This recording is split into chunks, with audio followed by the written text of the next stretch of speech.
Hello ఈరోజు మనం hepatitis ఈ గురించి తెలుసుకుందాం. పేరు వినడానికి కొంచెం కొత్తగా ఉన్నా ఇది మనకు చాలా దగ్గరగా ఉండే ఒక సమస్య అన్నమాట. ముఖ్యంగా వర్షాకాలంలో దీని గురించి తెలుసుకోవడం చాలా అవసరం. అందుకే దీనిపై పూర్తి విశ్లేషణ.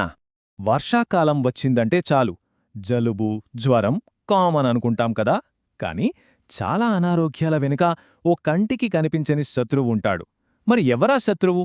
ఏంటా కథ చూద్దాం.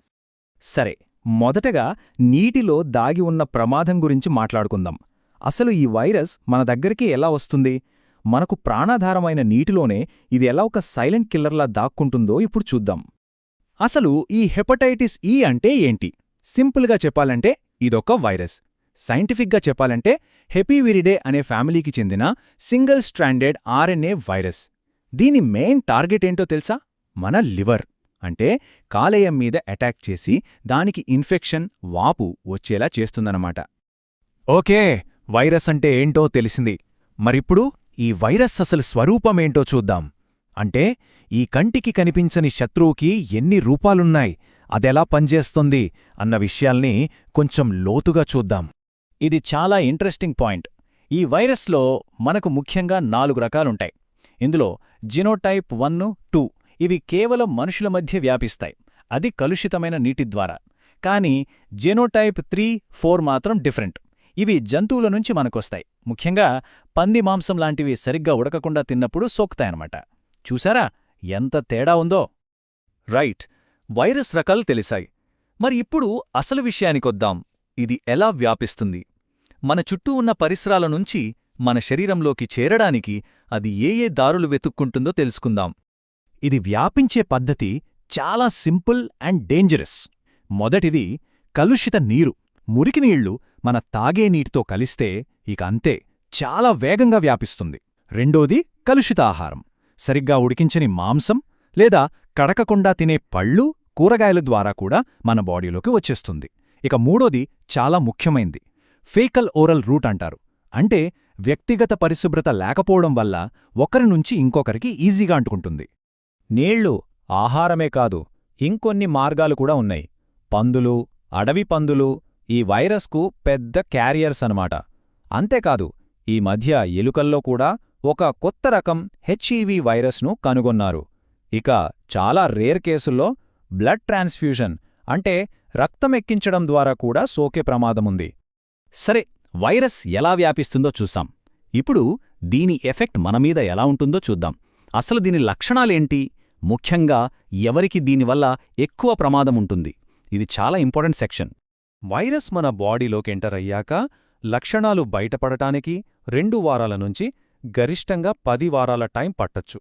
లక్షణాలెలా ఉంటాయంటే జాండిస్ అంటే కళ్ళు, చర్మం పచ్చగా అయిపోవటం, విపరీతమైన నీరసం, వికారం, యూరిన్ డార్క్ కలర్లో రావటం, కడుపు నొప్పి, ఇవన్నీ దీని ప్రధాన లక్షణాలు.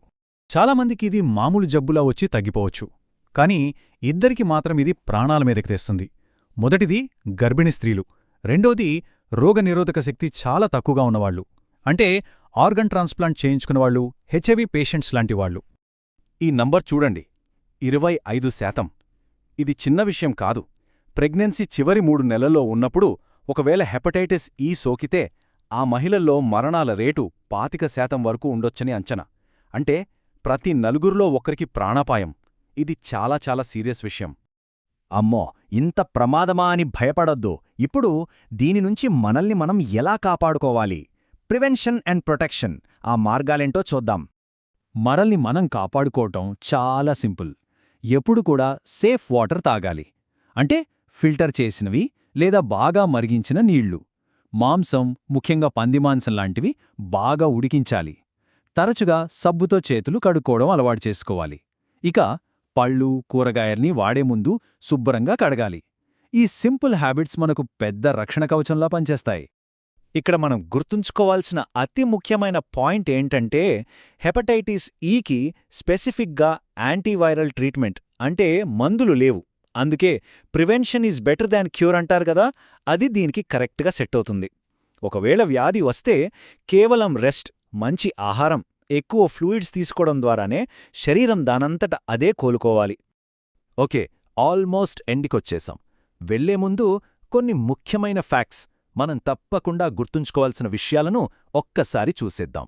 ఈ వైరస్కి కూడా ఓ హిస్టరీ ఉంది. 1983లో డాక్టర్ మిఖాయల్ బాలాయన్ అనే ఆయన దీన్ని మొదటిసారిగా కనుగొన్నారు. ఇక ఇలాంటి లివర్ వ్యాధుల మీద అవగాహన కోసం ప్రతి ఏటా జూలై 28వ తేదీన వరల్డ్ హెపటైటిస్ డే జరుపుకుంటాం. దీనికి వ్యాక్సిన్ ఉందా అంటే ఉంది. దాని పేరు హెకోలిన్. దీన్ని చైనాలో అప్రూవ్ చేశారు. కానీ వరల్డ్ హెల్త్ ఆర్గనైజేషన్ అంటే WHO దీన్నింకా ప్రపంచవ్యాప్తంగా వాడమని రికమెండ్ చేయలేదు. సో దీని అవైలబిలిటీ చాలా లిమిటెడ్ అనమాట. సరే, ఇప్పటిదాకా మనం మాట్లాడుకున్నదంతా ఒక్కసారి క్విక్గా రివైజ్ చేద్దాం. ఇదొక RNA వైరస్. కలుషిత నీటి ద్వారా ఎక్కువగా వ్యాపిస్తుంది. ఎఫెక్ట్ అయ్యే ఆర్గన్ లివర్. గర్భిణీ స్త్రీలకు హై రిస్క్. వ్యాక్సిన్ పేరు హెకోలిన్. అది చైనాలో మాత్రమే ఉంది. అవేర్నెస్ డే ఎప్పుడంటే జూలై 28, వరల్డ్ హెపటైటిస్ డే. ఇవి కీ పాయింట్స్. సో ఫైనల్గా ఒక ప్రశ్న. ఇదంతా విన్నాక మన ఆరోగ్యం మన చేతుల్లోనే ఉంది అనిపిస్తుంది గదా? కరెక్టే. చిన్న చిన్న జాగ్రత్తలు తీసుకుంటే ఇలాంటి ఎన్నో ప్రమాదాల నుంచి మనల్ని మనం చాలా ఈజీగా కాపాడుకోవచ్చు.